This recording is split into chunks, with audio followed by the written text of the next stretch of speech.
কোনো প্রকার মাছ মাংস ছাড়া খেতে এইটা এত বেশি মজাদার যা একবার ট্রাই করলেই ফিল করতে পারবেন। প্রথমেই অন্য সব রান্নার মতো তেলের মধ্যে পেঁয়াজ দিয়ে একটু ভেজে সফট করে নিতে হবে। 1 চা চামচ রসুন বাটা দিয়ে ভেজে নিতে হবে রসুনের কাঁচা গন্ধ চলে যাওয়া পর্যন্ত।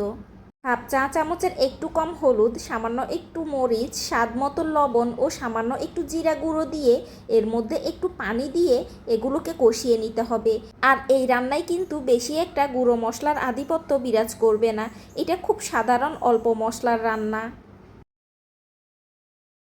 মশলাগুলো রান্না করতে করতে যখন এক পর্যায়ে এর সম্পূর্ণ পানিগুলো শুকিয়ে যাবে আর তেলগুলো আলাদা হয়ে যাবে, এই পর্যায়ে পেঁয়াজগুলোকে এক পাশে নিয়ে আর এক পাশে তেলগুলোর মধ্যে দিয়ে দিচ্ছি 2টো ডিম।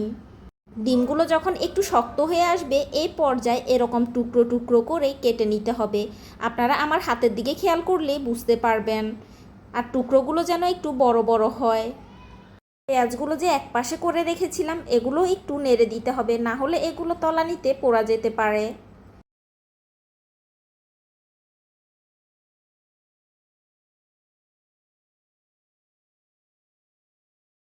আবারও সামান্য একটু পানি দিয়ে নেড়ে চেড়ে মিশিয়ে নিব। তারপর অপেক্ষা করব টকবক করে ফুটে ওঠা পর্যন্ত। দিয়ে দিচ্ছি প্রায় 1 কেজি ওজনের একটি লাউ। আর লাউয়ের টুকরোগুলোকে আমি এরকম কিউব করে কেটে নিয়েছি। ভালো করে নেড়ে চেড়ে মিশিয়ে নিব।